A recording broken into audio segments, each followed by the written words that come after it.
Welcome to this conversation on Business Redefined. We want to take a deep dive into the subject of power tariffs following the January 7th, 2022 gazettement of new tariffs by the Energy and Petroleum Regulatory Authority. Now, to do this, we want to dial back 26 years to 1996, when the then Finance Minister Musalia Mudavadi tabled a policy document on power sector reforms. To have this conversation, my guest is Engineer David Mwangi. 43 years in the industry, 32 of which he spent in Kenya Power, having risen to the top management level.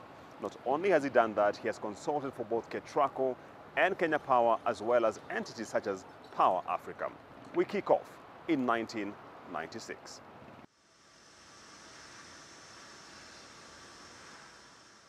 In November of 1996, the then Finance Minister, the Honorable Mudavadi, wrote what was called a power subsector letter of policy, or letter of power sector policy. And the main point on the power sector was that going forward, all power plants were going to be open to the private sector as well, not just to KenGen, with the exception of multipurpose hydro schemes.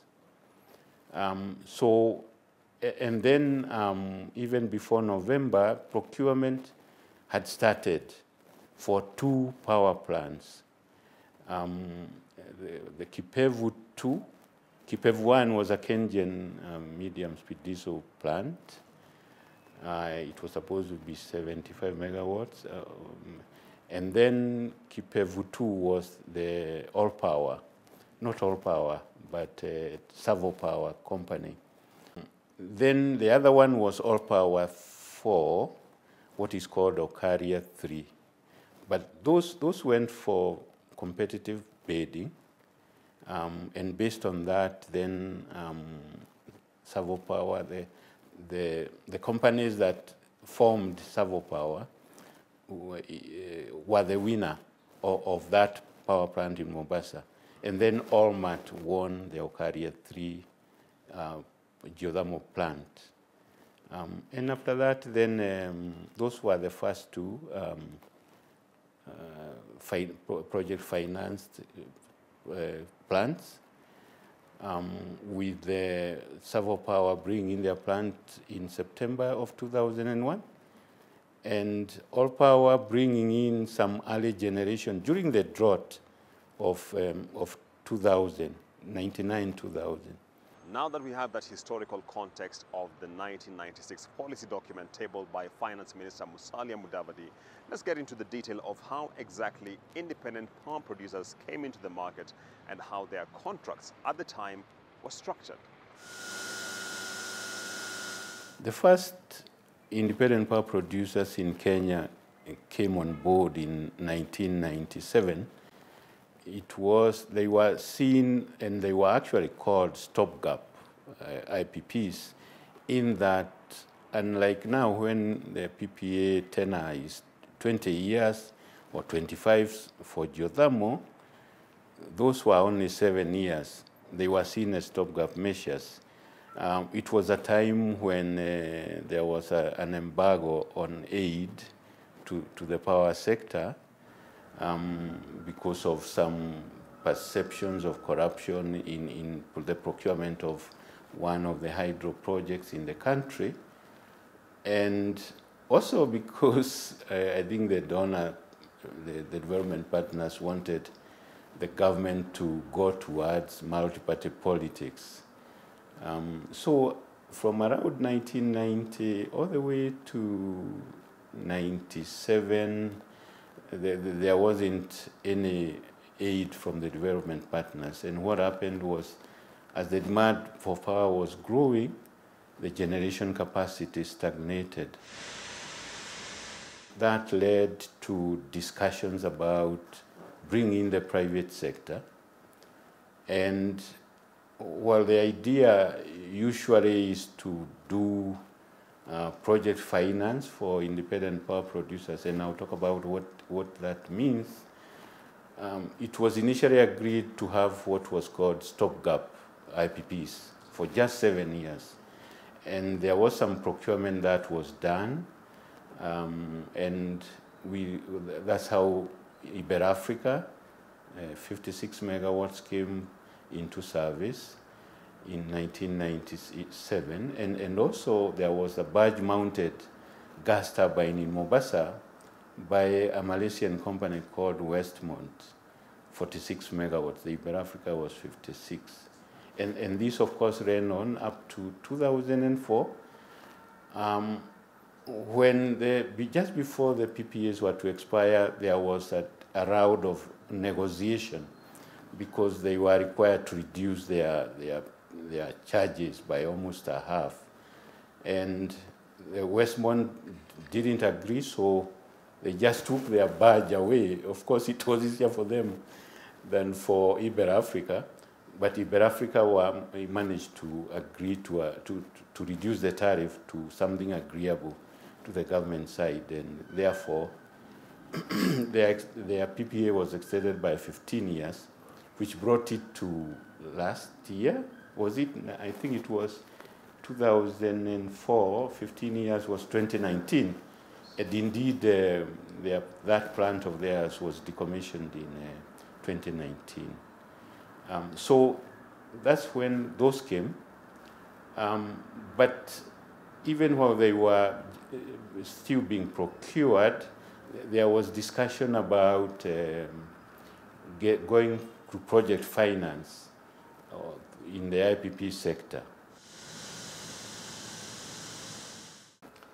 The tariff used to be quite low. It is usually measured against what is called long-run marginal cost, where you look at the next 20 years and see how the generation capacity required in transmission and so on. And you look at how much power or how much energy is going to be generated, and you can now see the present value of the cost and the present value of what is generated, and come up with a long-run marginal cost. The other one is called the short-run marginal cost, where you can't expand your capacity, say in the evening, where you can only bring in maybe a plant that is going to be more costly, and therefore you are only looking at the increased fuel cost or whatever it is. But when you look at you look at the long-run marginal cost, that is what was agreed on, that Kenya would be going according to that, and is usually what is also followed in other countries, so that you can then have a more orderly program of expanding your power system, the generation, the transmission, and the distribution. Balance sheet financing and project financing. What's the distinction when it comes to energy projects, and why does it matter when it comes to the final tariff borne by the consumer? So, yeah, balance sheet financing, I'm sure, is clearer. It's much clearer. You are using the company's balance sheet, and it is the company that has to take care of the project. The borrowers do not have to necessarily be concerned about the project itself, because they are looking at the entire balance sheet of the company, and they are depending on the creditworthiness of the company as a whole. But when you come to the independent power producers who are on project finance, this is a special purpose vehicle that is set up only to develop that power capacity and sell power over the 20 or 25 years of the power purchase agreement. They don't have any other source of income. In order to keep tariffs low, the capacity, the capital structure of the IPPs is that you have about 20 to 30% equity, and about then 70 to 80% debt.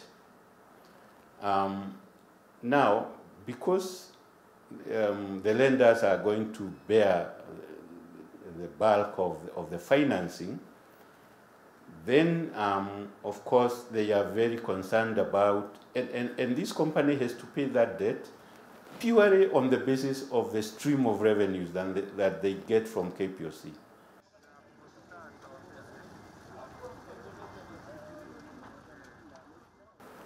And you may find that what happened when we first started getting these project finance IPPs was that we had issues of payment guarantees in terms of escrow accounts, for example, where some designated good customers of Kenya Power, their revenue would be channeled to an account in a bank somewhere in the name of that IPP, and KPOC will not have access to that money until they have paid the invoice of that.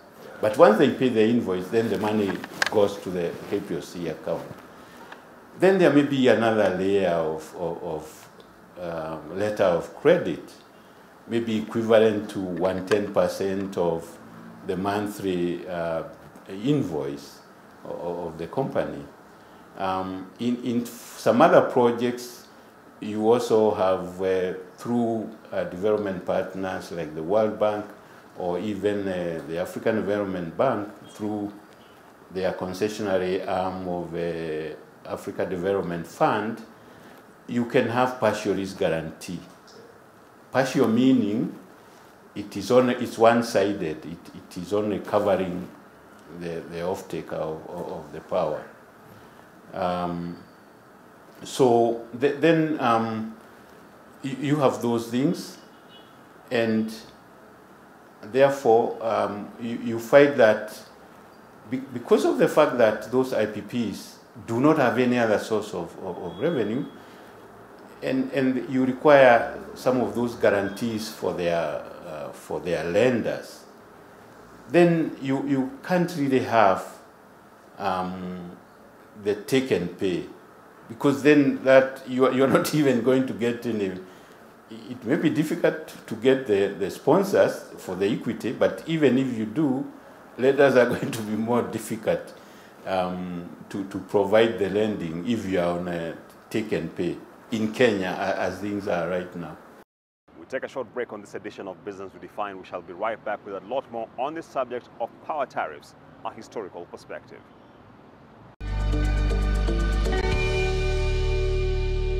Welcome back to this conversation on Business Redefined, where we are looking at power tariffs, a historical perspective. Our starting point in part 2 is the drought of the late 90s, early 2000s, challenges in hydro generation, and what this meant for Kenya's power sector.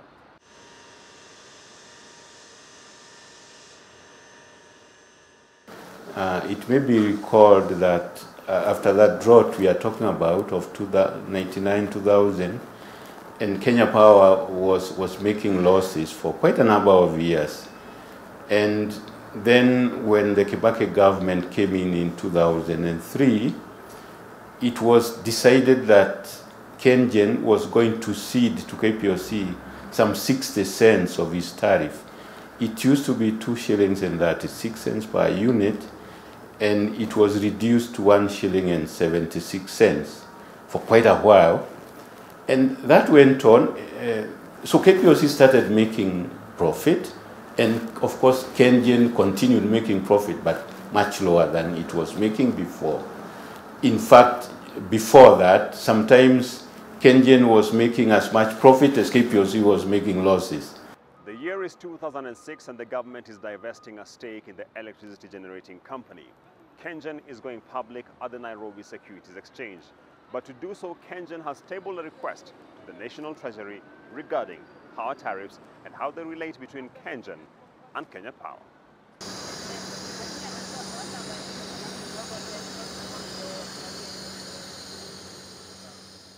Just before KenGen went for the IPO, and KenGen argued that for the IPO to proceed, to be successful, they needed to have back their 60 cents. And the government agreed to get KenGen back to 2 shillings and 36 cents per kilowatt hour. But then what happened was that that 60 cents was being paid now to KPOC by the National Treasury.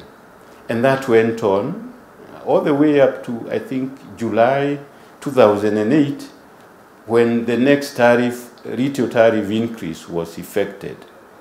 And then, of course, now the National Treasury didn't have to keep providing that support to KPOC.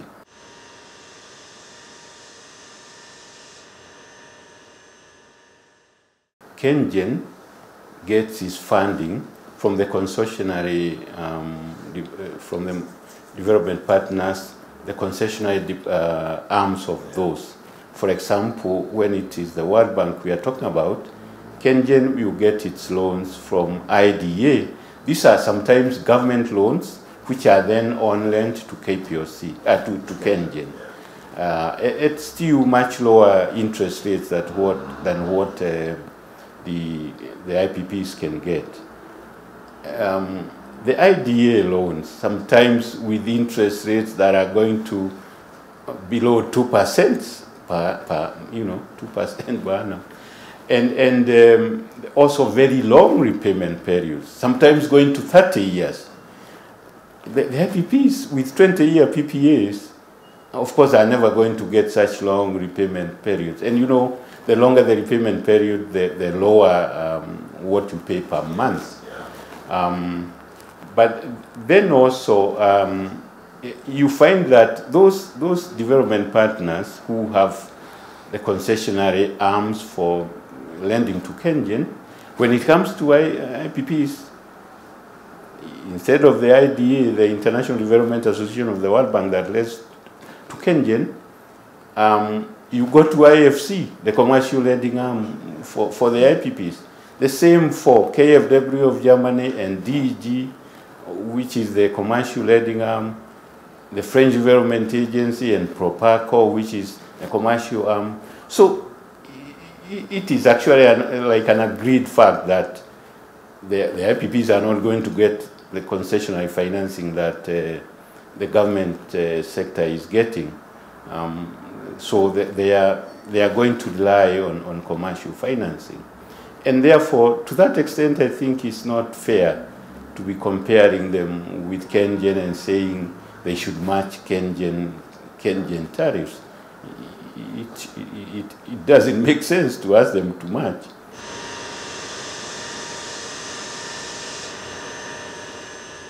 This is not the first task force which seeks to reform Kenya's energy sector. We have had this exercise not once in the past. What level of confidence should the Kenyans have as far as this is concerned, and what confidence do investors looking into this market have? Actually, I think it's not good for us as a country to be renegotiating PPAs, because when we do, we are creating some perception that when contracts are signed in Kenya, they are going to be revisited again and again.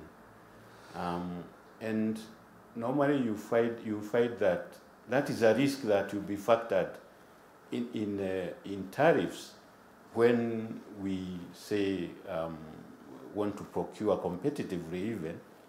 That is going to be taken into account.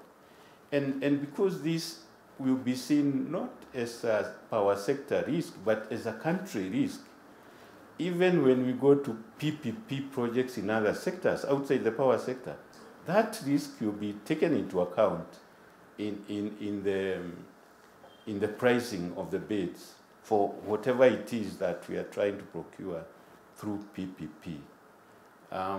So personally, I would think that we probably need to look at some of the other factors, because when we talk about the generation tariff being high, we are not talking about the millions of dollars. We are looking at the US cents per kilowatt hour or Kenya shillings per kilowatt hour. But when you are looking at Kenya shillings per kilowatt hour, what other contributors are there? Demand being lower for maybe projects not coming in time. The generation program was based on some projections of when the Vision 2030 flagship projects are going to come and how much demand they will take, and so on. And therefore, if the demand is lower than what was expected, and you have brought in the capacity, the generation capacity, then when you look at the cost per unit, which is what people are looking at to say that the tariff is high, it's going to be high. If KPOC has so many outages, they are paying for capacity charges, they are paid for deemed generated energy, but the sales are depressed because of the outages, the cost per kilowatt hour is going to be high. And you keep on complaining about the tariff. But really, it is not so much because of the values in the PPAs, but because the capacity which is being paid for is not being fully utilized because of the outages, because of new consumers that have paid for new connection but have taken months to be connected. And if they were connected earlier, they should be consuming more and more. And also for some deficiencies in the transmission system as well.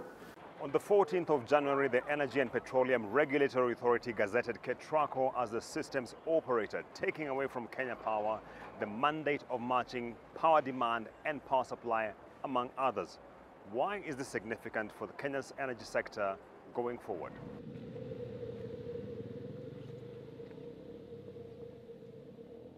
Yeah, the intention is, even according to the Energy Act of 2019, is that the system operator should be independent.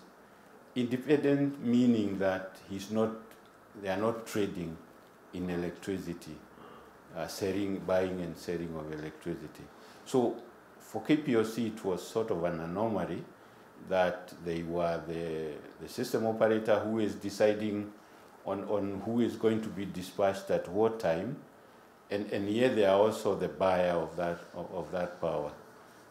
But be that as it may, now moving forward, KETRACO itself is going to be doing that. Sometimes there are arguments as to whether is KETRACO itself independent or not. And some people look at the fact that KETRACO have transmission lines, KPOC have transmission lines. We are talking of having private sector transmission lines through the PPP arrangement. So in the near future, we shall have private sector owning transmission lines. KPOC still retain theirs, and KETRACO have their own. So, and some people may argue, KETRACO, could they channel a lot of the power through their own lines? But I can say that physically it's difficult for KETRACO to do that. Usually the power is going to flow depending on how the sources of power and the sinks where the power is being consumed are situated.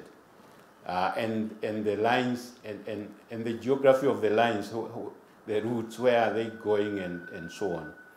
And based on that, you are going to have the line with the lowest impedance, so to speak, carrying the most power. And that is what should be happening. And KETRACO won't have any way of changing that.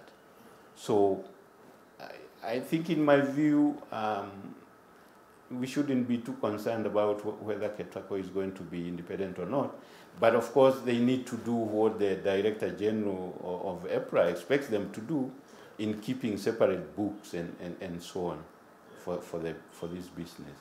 And that takes us to the close of our conversation on Business Redefined, where we've been looking at power tariffs, a historical perspective. Next, we shall be breaking down tariffs themselves, how they are structured, what goes into consideration, and why are they such a sticky issue across the continent.